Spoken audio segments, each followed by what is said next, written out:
Okay, with that, we're going to move on to my presentation. And this morning, I'm going to discuss with you and try and review with you a lot that's been going on in prostate cancer. It's impossible in 25 minutes really to go over everything, but I'd like to focus on some of the issues and problems that I believe we as medical oncologists are confronted with. Some of the new data, some of the issues going from early diagnosis to castrate-resistant prostate cancer. As you all know, prostate cancer remains the most common cancer among men today in the United States, with still a lifetime risk of 1 in 6, and there's about close to 30,000 deaths each year, but most patients still do not die with prostate cancer. This is the diagram shows how we tend to think of prostate cancer, which is in different states, starting with clinical localized disease, rising PSA, metastases non-castrate, castrate rising PSA, and then castrate-resistant disease with metastases. And we're at this always competing with whether our patients will die of other diseases, whether they have lethal prostate cancer, or whether they're going to die from prostate cancer. And I think as we've developed some of these new therapies, this even becomes more. Our patients are living longer. Maybe they won't die of prostate cancer with some of the things we're doing now, and they will die of other things. So the big question that I'm sometimes faced with, or one of the questions, I guess the early on question, what about prostate cancer screening? Even if it doesn't come up with patients, it certainly comes up over the dinner table with some of your friends. Should they or should they not get screened? And I think the problem with PSA, when you do PSA screening, is one way of looking at it, it's like a Clint Eastwood movie. There's the good, early detection. There's the bad. It's not that sensitive or specific for cancer, and it results in overdetection. And there's the ugly, in that you can treat a lot of patients with early-stage disease and render them impotent or incontinent or other toxicities, and maybe you won't have an impact on how long they're going to live. Now, there's been many screening studies. I'm not going to go over them because of time, but the bottom line is not that screening doesn't improve or doesn't save lives. The question is how many men have to be treated to save a life, meaning and how many men have these morbidities associated with treatment and then benefit from it. And that's why the U.S. task force really said they don't agree with screening. I think from my position, and I think what internists should be doing, and if you're asked, is it's all about shared decision making. That's the number one issue. You really need to discuss with the patient before they get PSA screening whether or not, what happens if they have an elevated PSA. What's that slippery slope they may go down? These are the recommendations listed here from the AUA and the American Cancer Society, which have not changed their recommendations on screening. So again, when I discuss with individuals about this, it's really if someone's going to live 10 years and having a really informed discussion. But what has changed with the screening is that the landscape of prostate cancer has changed in terms of Gleason score. And in this graph, which shows the breakdown of low, intermediate, and high-risk prostate cancer over time, you can see that the number of patients with low-risk prostate cancer is increasing. And that's really resulted in, this whole concept of do we need to treat? Should we treat? What is lethal prostate cancer? And determining the need for treatment or whether or not patients should undergo active surveillance is often something that we, again, as medical oncologists, will see. Patients will come in, my urologist wants to operate on me. What do you think, doctor? I have one core Gleason 6 cancer. And I think at the end of the day, molecular profiling will answer this a little bit better, but right now we're really stuck with the age, the comorbidities, Gleason score, and the tumor characteristics, whether or not patients should undergo treatment. And really what's evolved more and more is active surveillance. And we're seeing, if you talk to your urologist colleagues, that there's been a decrease in the number of radical prostatectomies over the past couple of years, in part related to active surveillance. Some of it has to do with less screening. But the rationale for active surveillance is that we're detecting patients with non-lethal prostate cancer, that we don't really need to treat them. And then by just watching them closely, we can avoid some of the toxicities associated with treatment, such as impotence and incontinence, and still not affect survival. And that's been shown to be true if you look at some of the studies. This is just one study from Larry Klotz, sort of a pioneer in this area. And basically, the cancer-specific survival is close to, in the high 90s. As time goes on, some of the more recent data, it appears that about a third of patients will opt for intervention, meaning a third will go on for a variety of reasons. Some of them may be psychosocial, some will be progression. The thing that's a little problematic, I think, for us and for people in the field is there is no clear consensus of what active surveillance is. And I think that's something you need to have discuss with your urologist. The classical way is looking at repeat annual biopsies. If you speak to some of the leadership in urology around the country, they're moving more towards using imaging, such as MRI, and only focal biopsies of areas that look like they progress on imaging. And the trigger for intervention can be variable based on the study. Some of these are fairly universal, reading if the Gleason score goes up significantly or the number of cores goes up. But really, it's still an area that has not been well defined by our urology colleagues. Nevertheless, I do think we can feel safe in recommending to someone with low risk, low volume prostate cancer to not do anything and to be watched annually. And there's a number of trials around the country in a lot of institutions. So I think it's something you as a medical oncologist need to speak up about for some of your patients that are really struggling with what to do.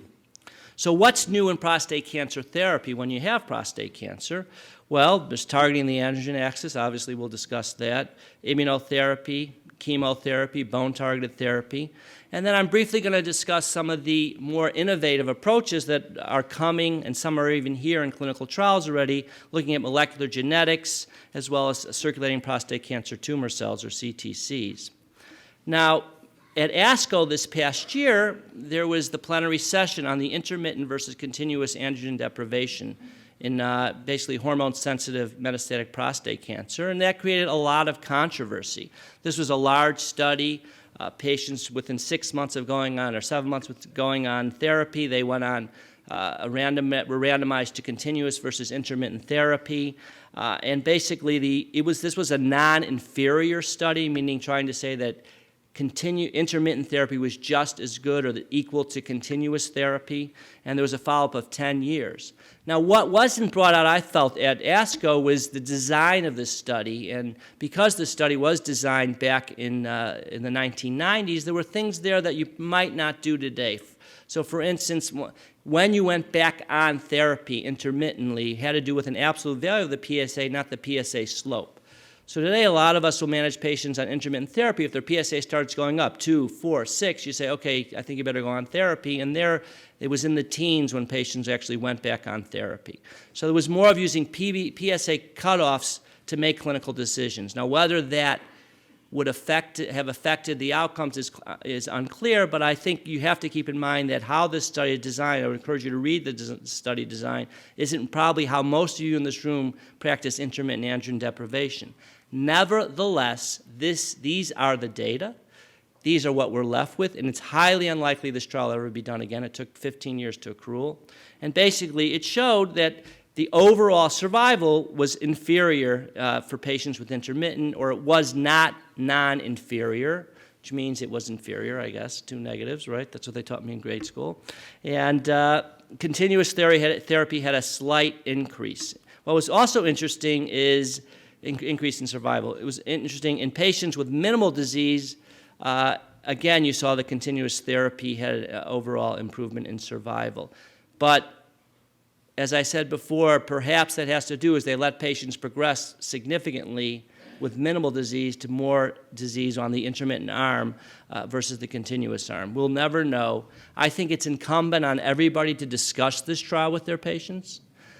I think the standard of care is continuous therapy. However, I think you can have an educated discussion with your patients about their disease and whether or not they should go on intermittent therapy. And if they feel the quality of life outweighs a 6-month improvement in survival, that's an educated decision that you should have with them. Now, when we think of these are some of the treatments that are new treatments of castrate-resistant prostate cancer, Abiraterone, enzalutamide, which we'll discuss, chemotherapy, and then bone-targeted therapy with radium-223. These are drugs that are approved, or the radium-223 will be approved probably within the next year. So these are things we're going to talk about now that you actually are available for you to use in your patients. So just to step back a minute, how does everything work when we think of it in a very simplistic way of thinking about prostate cancer. The testosterone or male hormone comes into the cytoplasm. It is converted by 5-alpha reductase to DHT, or dihydrogenase testosterone, binds to the androgen receptor, and then the androgen receptor dimerizes, comes together. It migrates to the nucleus where it does what it does. I mean, the AR signaling, which includes PSA production and all the things related to prostate. And this is in the normal situation, prostate, growth, and et cetera, and survival. Now, the way we've been treating since Huggins prostate cancer is we eliminate, DHT, basically. I can't get this to work. Anyway, we eliminate dihydrogen testosterone by castration. And what we've learned in the last few years, as I'm sure most of you know, is what is really changed the paradigm is knowing that there's intracellular androgen made by the cancer cell itself. So instead of extracellular androgen coming into the cancer cell, it's in the cancer cell itself, and that's what we're targeting with some of our new drugs. The other thing that's new is looking at the androgen receptor. This is not developed into therapeutics, but there may be different forms of the androgen receptor that may confer resistance. So we can target the intracellular androgen by one of two ways, and that's what we're doing today. One is shutting off androgen synthesis with abiraterone, and the other is targeting the androgen receptor with enzalutamide, which is more potent than the old drug we used to use or still use for targeting the androgen receptor, Casodex. So enzalutamide, in simple terms, is a much, much more potent it has many ways of working, Casodex or androgen receptor targeted. So we're going after this signaling pathway in the cancer cell.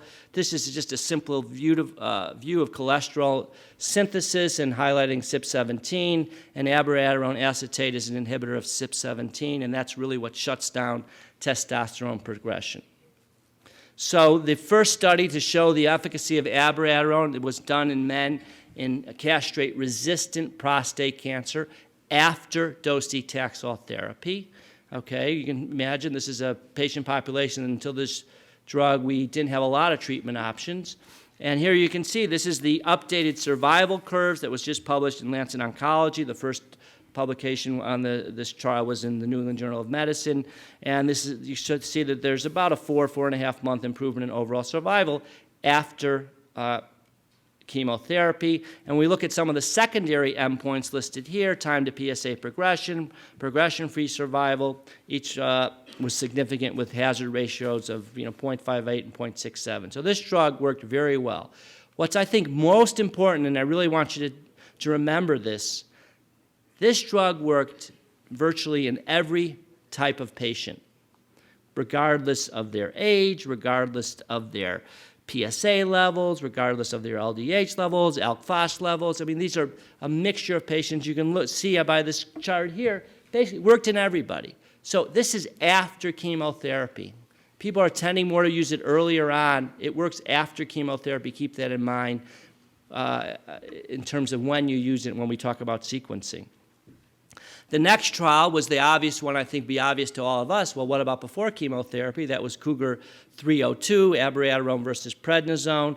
This was recently updated. This was published in the New England Journal last year and updated at ASCO recently a few months ago. And you can see that the radiographic progression-free survival was about 8 months.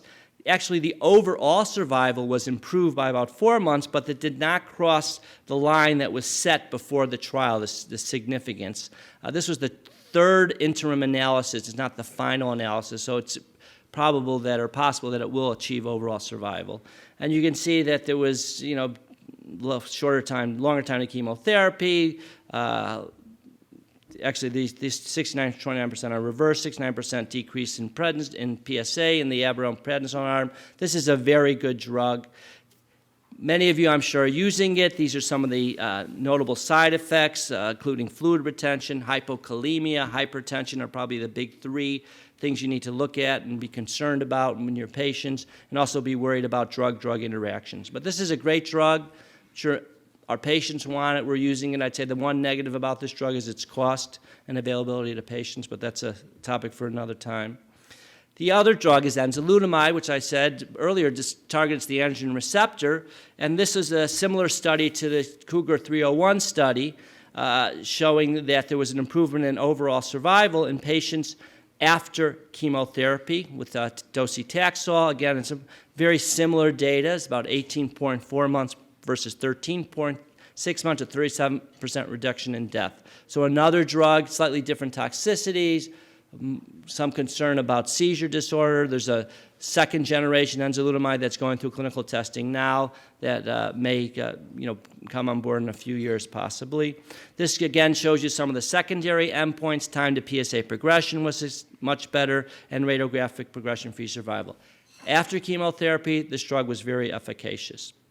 Once again, subgroup analyses of these hazards for the death of the two study groups shows, regardless of the type of patient you have, there was a significant improvement in survival in those patients. So these drugs work very well. What about sequence? Those studies are starting to go on now. There's anecdotal data suggesting one sequentially may or may not work. I don't want to get into that. But for right now, I think these are two choices that you have in your patients. There are some other trials with enzalutamide that have either completed accrual, not yet reported, or undergoing accrual, including a phase 3 before chemotherapy, a study comparing it with Casodex after LRIH analog, and then some combination studies with chemotherapy or even with Abiraterone, things that were coming. I will tell you, we're doing a phase 1 trial of docetaxel and Abiraterone, and I would be careful putting them together until those data are published, because you may have some increased toxicity. Briefly, the TROPIC study, which was presented a few years ago, again in this space of after chemotherapy, we saw that cabazitaxel had an improvement in survival compared to mitoxantrone, about a 3-month improvement, but statistically significant. So second-line taxane chemotherapy after first-line taxane chemotherapy does have a role and should be something that we consider in patients.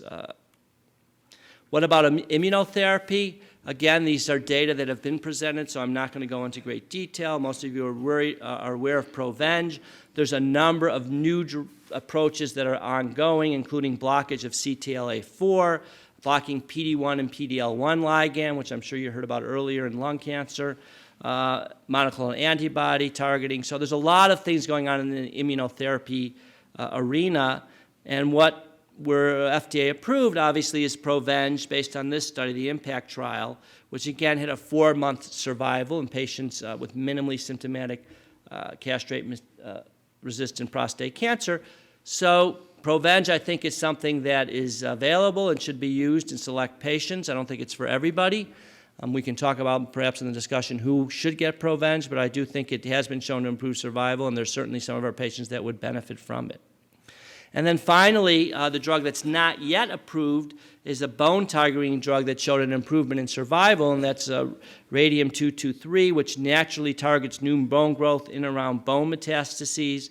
It's generally well tolerated, surprisingly not causing a lot of myelosuppression. There was a randomized phase 3 study which randomized patients to placebo versus radium-223 or alpha-radin after docetaxel. Again, so this is literally the 4th drug after docetaxel that showed an improvement in survival. We have a wealth of choices, and again showed a statistically significant improvement in median overall survival of about 3 months. This drug, I anticipate, will be available again in 6 to 12 months, hopefully sooner. There seems to be some delay. So how do we put this all together? Well, this table really summarizes the data that's available to us in terms of our what's available for castrate-resistant prostate cancer. Abiraterone, enzalutamide, of course, docetaxel, cabazitaxel, sipuleucel-T, and alpha-radin. I think what's interesting is the survival is the increase in median survival is somewhere 3 to 4 months, 2 to 4 months in all these studies, but it does show us that we have many, many options for our patients, and I think that's really what's exciting. Now, One of the biggest challenges, of course, is how do we make things better in combination? And that's where, as you've heard throughout this conference, a lot of the biggest advances are combining drugs together and using these agents to improve survival compared to single agent. And there's been many studies trying to make docetaxel better than docetaxel alone, including, and many of them are listed here, calcitriol, targeting VEGF with bevacizumab, targeting the endothelin receptor, targeting SRC kinase, all large randomized phase 3 studies, all negative. So none of them have showed an improvement in overall survival. So I think compared to many of our colleagues and are working in other solid tumors, we're at a disadvantage because we haven't done very well. The Synergy trial that's looking at docetaxel compared to clusterin is ongoing, and the Firstana trial, which is just, I thought I'd put it up there, Cabazi versus Dosi up front, is recently completed accrual, but it'll take quite a few years before we get the overall survival. So I'm sure at some point we'll be lucky and get some drugs in combination that are going to be better than docetaxel alone. But really where the advances are being made in prostate cancer is beyond the microscope with molecular markers. And there's a lot of work going on in this area over the last few years, looking at gene fusions, looking at expression of proteins, looking at circulating tumor cells.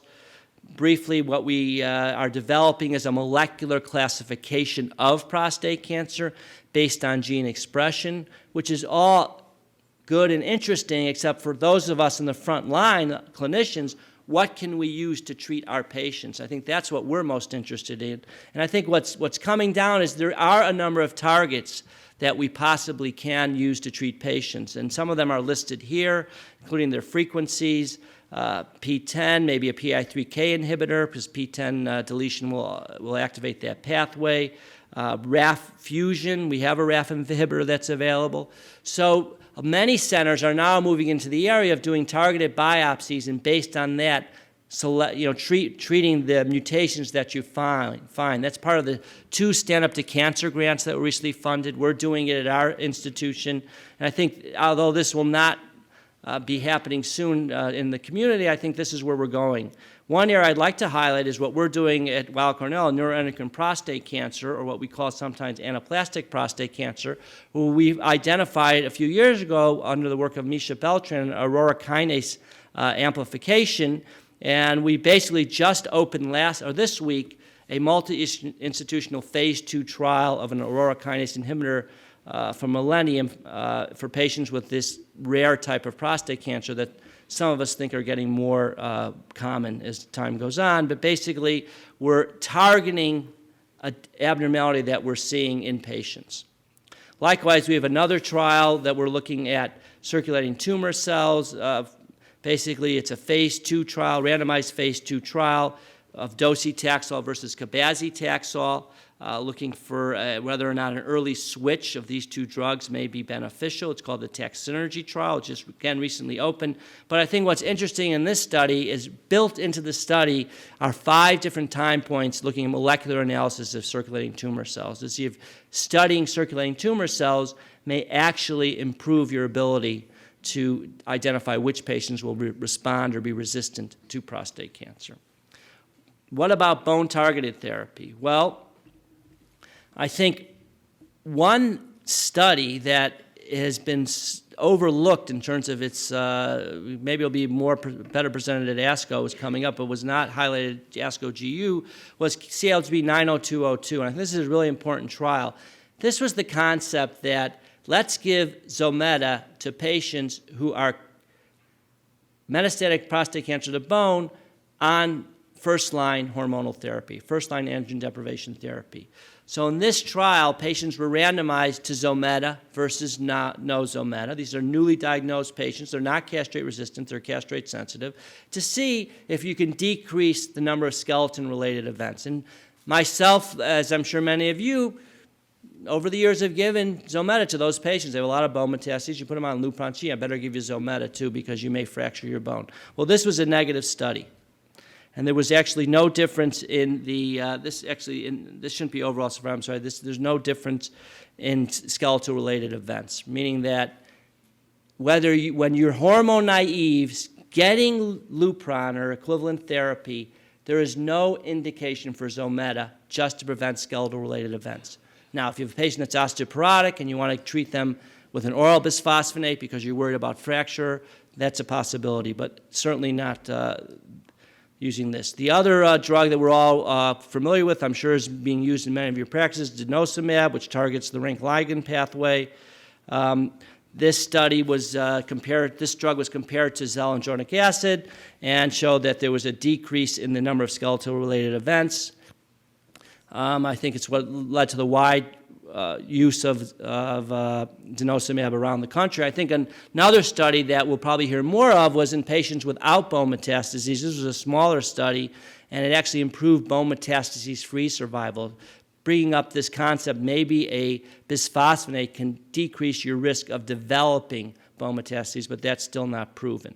So the big question is sequencing, and how do we sequence all these drugs that we now have? And I can't give you a simple answer.